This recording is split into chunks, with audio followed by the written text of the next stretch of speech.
श्री चक्रधर स्वामी की जय। मेरे प्रिय धर्म बंधुओं, मैं आज हिंदी भाषा में ज्ञान सुनाने जा रहा हूँ। मुझे उत्तर भारत से कुछ भक्तों का फ़ोन आया और उन्होंने मुझे सूचना दी कि आप हिंदी में भी बात किया करें ताकि हमें भी उसका लाभ मिले। आज मैं ऐसी स्थिति के बारे में मैं बताने जा रहा हूँ कि जो ज्ञान परमेश्वर का ज्ञान होता है, आत्म उद्धार के लिए, जीवोद्धार के लिए परमेश्वर ने जो ज्ञान बताया है, वो ज्ञान जिस तरह है उस तरह हमारे पास पहुंचाने का कार्य होता है क्या? उस ज्ञान को हम जिस प्रकार, जिस तरह हमारे ईश्वर अवतार ने बताया है, उसी स्थिति में, उसी स्वरूप में वो ज्ञान हमारे पास आता है क्या? ये आज का सवाल है। दुर्भाग्यवश हम ये कहते हैं, बताते हैं कि जिस प्रकार हमारे ईश्वर अवतार ने ज्ञान बताया है, उसी स्वरूप में वो ज्ञान हमारे पास पहुंचने में बहुत बाधाएं और बहुत कठिनाइयां आ जाती है। क्योंकि ज्ञान के नाम के ऊपर भ्रमित होने की ज़्यादा संभावना होती है। हम ज्ञान समझ करके अन्यथा ज्ञान को प्राप्त करते हैं और हमारे जीवन में परमेश्वर का रास्ता छूटकर हम गलत रास्ते के ऊपर चलते हैं और इससे हमारा अनहित होता है। श्री चक्रधर महाराज जी ने कहा है, उस समय 12वीं शताब्दी में, उस समय के जो भी ज्ञान देने वाले लोग थे, धर्म क्षेत्र के व्यासपीठ पर धर्म का कार्य करने वाले लोग थे उस काल में, श्री चक्रधर महाराज जी के समय में। तो उस समय वो लोगों को भ्रमित करते थे और ऐसा बताते थे कि हम ये ज्ञान दे रहे, यही सही ज्ञान है। तो उस स्थिति को निर्देश करते हुए हमारे श्री चक्रधर महाराज जी ने कहा है कि हा अवघा जणू थकला ठेला असे, परी याचे थक फेडिता कवनी नसे, तू का थकला ऐसे कवनी न पुसे। ये सब समाज ठगा जा रहा है, ठगाने वाले लोग इनको ठगा रहे हैं और ऐसी स्थिति में जीवों का उद्धार होना बहुत कठिन है। तो ऐसी स्थिति जब आती है तो हमें क्या करना चाहिए? पहली बात तो ये है कि ज्ञान का संबंध अगर धनार्जन के साथ किया, अर्थार्जन के साथ किया, तो ज्ञान वो असली ज्ञान नहीं रहेगा। मैं बताना चाहता हूँ कि जिस प्रकार समाज में हर चीज़ की इंडस्ट्री होती है, उसी प्रकार ज्ञान बांटने का भी एक बहुत बड़ा बिजनेस हमारे समाज में है। और ये ज्ञान बांटने वाले ईश्वर का ज्ञान बता करके, परमेश्वर अवतार का ज्ञान बता करके भ्रमित करने वाला ज्ञान दे रहे हैं। इससे हमें बचना है। हम ऐसे देखते हैं कि क्या भक्त के जीवन में संकट नहीं आते, बाधाएं नहीं आती? भक्त क्या संकट से घिरा नहीं रहता है? घिरा रहता है। भक्तों के जीवन में संकट आ जाता है, विपदा आ जाती है, अनेक प्रकार के अड़चनियाँ आ जाती है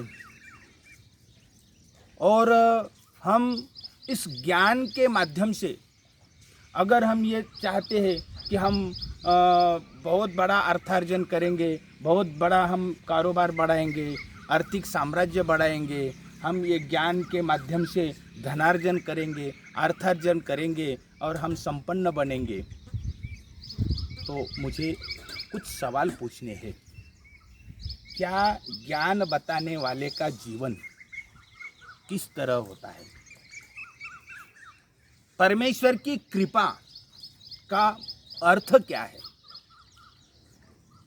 परमेश्वर की कृपा जिस पर होती है उसकी सांसारिक स्थिति कैसी होती है? चलो हम बताते आपको कि क्या भगवान श्री कृष्ण के भक्त पांडव 12 साल वनवास में गए, उनका जीवन दुखों से भरा हुआ था। क्या वो भक्त नहीं थे? क्या वो ज्ञान से, ईश्वर को ज्ञान से जानने वाले नहीं थे? थे। भगवान श्री कृष्ण जी के ये भक्त थे, लेकिन उन भक्तों के जीवन में भी विपदा, संकट, दुख आया था। सुदाम जी जब अपनी नगरी से द्वारका गए, तो द्वारका जाते वक्त उनके जीवन में, उनके सफर में अनेक प्रकार के संकट उनके ऊपर आए, अनेक प्रकार के कष्ट उनके ऊपर आए। उनका जीवन दुखों से घिरा हुआ था। तो फिर क्या उनके ऊपर परमेश्वर की कृपा नहीं थी? थी। हमारे स्मृति स्थल में बताया है कि दंते गोपाल बास नाम के जो महात्मा थे, वो महात्मा कई दिन तक भिक्षा को गए, उनको भिक्षा नहीं मिली और भूख के कारण उनकी मृत्यु हो गई थी। क्या वो भक्त नहीं थे? शास्त्र में बताया है कि परमेश्वर उनके ऊपर कृपा करते हैं और जिनके ऊपर कृपा करते हैं उनको आपदा, दुख, कष्ट, परेशानियां उनके जीवन में आ जाती है और उस परेशानियों से मुक्त करने के लिए परमेश्वर उनके ऊपर कृपा करते हैं। एक शास्त्र में वचन बताया है, ऐशानुग्रहम इच्छामि तस्य वित्तम हराम्यहम अपदा शोक कष्टम च तस्य दुखम पदे पदे। इसका अर्थ है कि परमेश्वर कहते हैं कि जिस मनुष्य के ऊपर मेरी कृपा हो जाती है, जिस मनुष्य को मैं उसका कल्याण करना चाहता हूँ और वो सांसारिक आसक्ति में, भोग विलास में और अर्थार्जन में, धन कमाने में, मोह माया में वो व्यस्त है, तो ऐसे मनुष्य के ऊपर कृपा करके उसको मेरे रास्ते के ऊपर लाने के लिए, मेरे पास लाने के लिए मैं उसके ऊपर पहले आपदा, संकट, दुख की बौछार करता हूँ और फिर वो उससे दुखी कष्टी होकर भागे भागे मेरे तरफ आ जाता है। ईशानुग्रम इच्छामि तस्य वित्तम हराम्यहम अपदा शोक कष्टम च तस्य दुखम पदे पदे। जिसके ऊपर मेरी कृपा होती है तो उसको मैं दुख देता हूँ, विपदा लाता हूँ, कष्ट लाता हूँ, फिर वो भागे भागे मेरे पास आ जाता है और फिर मेरी भक्ति में वो लीन हो जाता है। मदालसा, रानी मदालसा नाम की एक बहुत बड़ी भक्त थी श्री दत्तात्रेय महाराज जी की, और वो रानी मदालसा, उसको 7 पुत्र थे और वो हमेशा अपने पुत्रों को उपदेश किया करती थी कि देखो बच्चों, ये संसार सब नाशवान है, यहाँ के सुख दुख भी क्षणभंगुर है। बस इस संसार में हर मनुष्य ने परमेश्वर की प्राप्ति के लिए प्रयास करना चाहिए और तुम भी जीवन में आए हो तो ईश्वर के श्री चरण में शरण जाओ, श्री दत्तात्रेय महाराज जी के श्री चरणों में शरण जाओ, उनकी भक्ति करो और अपना जीवन सफल बनाओ। रानी मदालसा अपने पुत्रों को ये उपदेश देती रही। 6 पुत्रों ने उनके उपदेश का स्वीकार किया और वो श्री दत्तात्रेय प्रभु के भक्त बन गए, बहुत बड़े ज्ञानी बन गए। लेकिन 7वां पुत्र जो अरड़क नाम का था, वो अरड़क तो माता की एक नहीं सुन रहा था। माता समझाती थी कि बेटे तुम राजकाज में पड़े रहते हो, ये सब कुछ दिनों के लिए है। तुम श्री दत्तात्रेय प्रभु की शरण में जाओ, तुम्हारे जीवन का कल्याण हो जाएगा। तो वो कहता था कि हे माता, आप बूढ़ी हो गई है, आप भक्ति करो, संन्यास ले लो, कुछ भी करो, आपका ये काल है, ये समय है कि आपको ये करना चाहिए। लेकिन मैं जवान हूँ, मुझे ये राज्य करना है, मुझे ये सब अष्टभोगों का विलास वगैरह सबका उपभोग लेना है। जब मैं बूढ़ा हो जाऊंगा तब मैं देखूंगा भक्ति उक्ति क्या है। वो माता की एक नहीं सुनता था।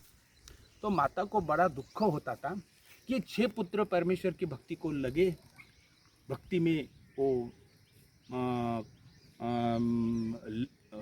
लीन हो गए, लेकिन मेरा ये 7वां पुत्र तो नहीं कर रहा है भक्ति, ये तो राजा बन करके राज्य कारभार में व्यस्त है। अगले इस जीवन के बाद उसको तो नरके होने वाले हैं, उसका कल्याण होना चाहिए। उस माता का दिल टूटता था अरलक के लिए। तो फिर उसने सोचा, माता ने सोचा, और फिर एक दिन उसने अपने दूत को अपने भाई की तरफ भेज दिया। रानी मदालसा का भाई काशी का राजा था, काशी नगरी का राजा था, और उसके पास दूध भेज दिया और दूध के पास संदेशा भेजा कि हे भाई, तुम राजा अरलक के ऊपर आक्रमण कर दो। वो गहरी मोह की नींद में सोया हुआ है, अपने हित का उसको ज्ञान नहीं है। वो नींद से जगाओ, उसके ऊपर आक्रमण करो और उसका राज्य नष्ट करो, पराजित करो उसको। तो ये भाई को संदेशा मिला और वो सेना लेकर के अरलक राजा की नगरी के ऊपर आक्रमण कर दिया उसने। बड़ी लड़ाई हुई और उस लड़ाई में अरलक राजा पराजित हो गया। अधिदैविक, अधिभौतिक और आध्यात्मिक तीनों तापों से वो दुखी हो गया। उसका परिवार चला गया, उसका राज्य चला गया, उसका सब नष्ट हो गया, वो दुखी बन गया। और फिर उसको अपनी माता ने जो ज्ञान दिया था श्री दत्तात्रेय महाराज जी के शरण में जाने का, तो उसको वो ज्ञान उसको अभी प्रेरणा देने लगा कि उसने सोचा कि अब क्या है, ये तो सब क्षण भंगुर है। कल मैं राजा था, मेरे हजारों सेवक थे, नौकर चाकर थे, आज कोई भी नहीं। इस रणभूमि के ऊपर मैं अकेला हूँ, हाँ, और मेरी सेवा करने के लिए भी कुछ नहीं है। मैं पराजित हूँ, कहाँ छुप जाऊँ मैं। तो वो दुखी हो गया, त्रितापों से दुखी हो गया, और वो माहुरगढ़ में सह्याद्री पर्वत के ऊपर आकर के श्री दत्तात्रेय प्रभु जी के श्री चरणों में शरण आया। और श्री दत्तात्रेय प्रभु जी ने उसको शंबलिन शंबलिन शंबलिन, हे राजन, शांत हो जाओ, शांत हो जाओ, शांत हो जाओ, इस वाणी से, अमृत वाणी से उसके त्रितापों से उसको मुक्त किया और उसका कल्याण किया।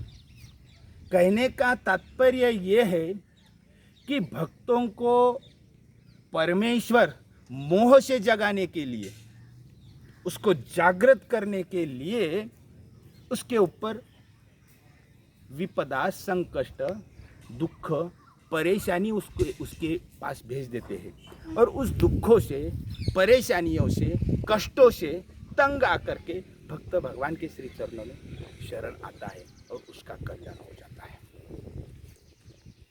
तो इससे ये तत्व को जानते हुए हमें ये दिखाई देता है कि भक्तों का जीवन जब तक वो इस दुनिया में जो धन है, संपत्ति है, गाड़ी है, बंगला है, ऐश आराम है, एयरप्लेन से घूम रहा है,